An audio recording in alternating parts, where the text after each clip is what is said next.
Assalamualaikum warahmatullahi wabarakatuh. Kami dari kelompok 6 akan mempresentasikan hasil diskusi kami mengenai disleksia. Sebelumnya, perkenalkan nama saya Saidatul Asfia yang akan bertugas sebagai moderator pada hari ini.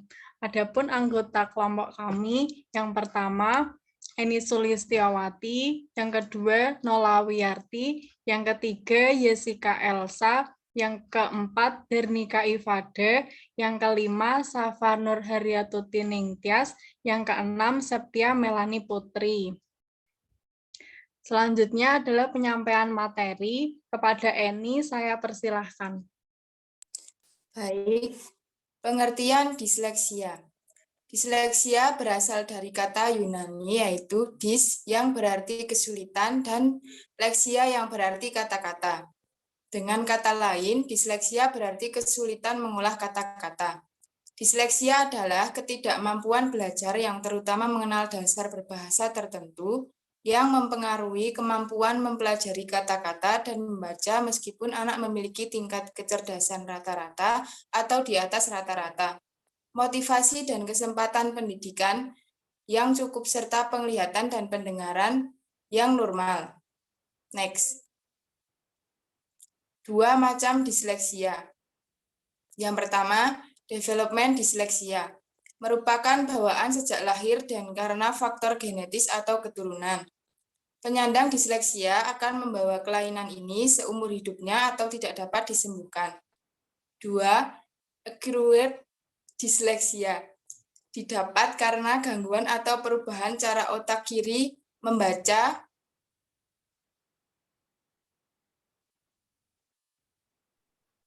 Penyebab dan faktor risiko disleksia. Belum diketahui secara pasti apa yang menyebabkan disleksia, tetapi kondisi ini diduga terkait dengan kelainan genetik yang mempengaruhi kinerja otak dalam membaca dan berbahasa. Sejumlah faktor yang diduga memicu kelainan genetik tersebut adalah yang pertama, riwayat disleksia gangguan belajar lain pada keluarga. Yang kedua, kelahiran prematur atau terlahir dengan berat badan rendah. Yang ketiga, paparan nikotin, alkohol, nafza, atau infeksi pada masa kehamilan. Yang keempat, cedera otak. Diagnosis beberapa faktor berikut saat mendiagnosis disleksia.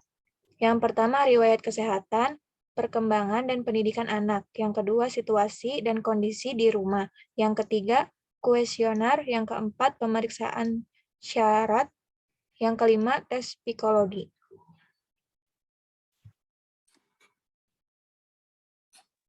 Gejala disleksia. Disleksia dapat menimbulkan gejala yang bervariasi, tergantung pada usia dan tingkat keparahan. Gejala yang muncul dapat dibagi dua berdasarkan waktu kemunculannya, yaitu gejala disleksia pada anak, lamban dalam mempelajari nama dan bunyi abjad, perkembangan bicara lebih lamban dibanding anak seumurannya, sering menulis terbalik, sulit dalam membedakan huruf saat menulis.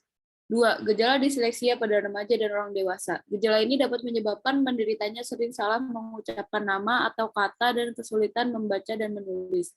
Disleksia juga dapat menyebabkan penderita kesulitan dalam mengeja, memahami lelucon atau ungkapan kata, menyimpulkan suatu cerita, mempelajari bahasa asing, mengingat sesuatu, dan menghitung.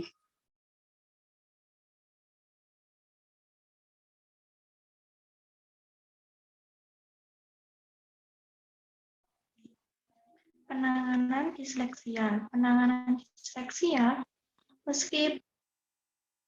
meskipun disleksia tergolong penyakit yang tidak dapat disembuhkan, tetapi penanganan sejak usia dini terbukti efektif meningkatkan kemampuan penderita dalam membaca. Salah satu metode yang paling efektif dalam meningkatkan kemampuan baca tulis penderita disleksia adalah fonik. Metode fonik berfokus meningkatkan kemampuan dalam mengidentifikasi dan proses suara. Next.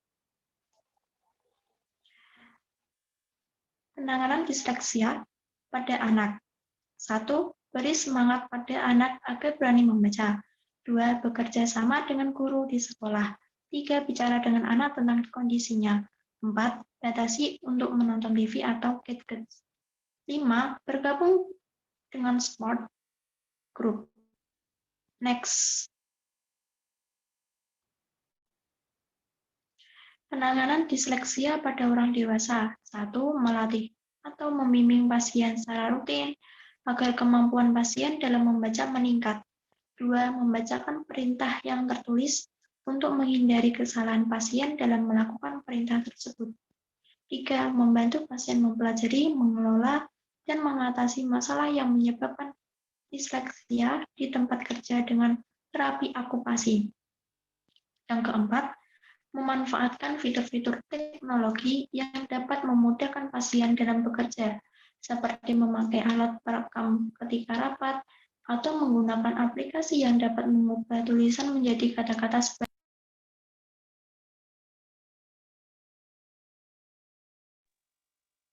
pencegahan disleksia.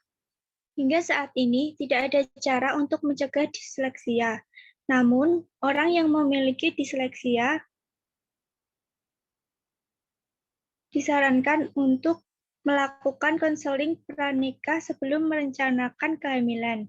Tujuannya adalah untuk mengetahui seberapa besar resiko anak mengalami disleksia. Upaya mandiri yang dapat dilakukan untuk menolong penderita disleksia, khususnya anak-anak antara lain, 1. Membiasakan anak untuk membaca buku sejak dini. 2. Membacakannya buku. 3. Mengajaknya untuk ikut berinteraksi atau menyanyi sewaktu membaca buku bersama. 4. Mendiskusikan isi buku. 5. Mengusahakan agar waktu membaca menjadi menyenangkan. Gangguan perkembangan yang pertama yaitu gangguan perhatian atau attention disorder, yang kedua yaitu gangguan memori atau memory disorder, yang ketiga yaitu gangguan persepsi visual dan motorik, yang keempat gangguan berpikir atau thinking disorder, dan yang kelima yaitu gangguan bahasa atau language disorder. Kelebihan penyandang disleksia. Yang pertama, melihat gambaran besar. Yang kedua, mudah menemukan hal anak secara detail. Yang ketiga, mengenali pola lebih baik. Yang keempat, bagus dalam pengetahuan ruang. Yang kelima, berpikir dengan gambar. Yang keenam, penglihatan periferal lebih tajam. Yang ketujuh, berpikir strategis. Dan yang kedelapan, sangat kreatif.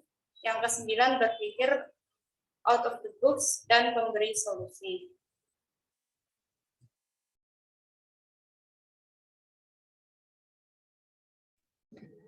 Demikian presentasi dari kelompok kami. Saya sebagai moderator mohon maaf atas segala kekurangan dan terima kasih untuk perhatiannya. Wassalamualaikum warahmatullahi wabarakatuh.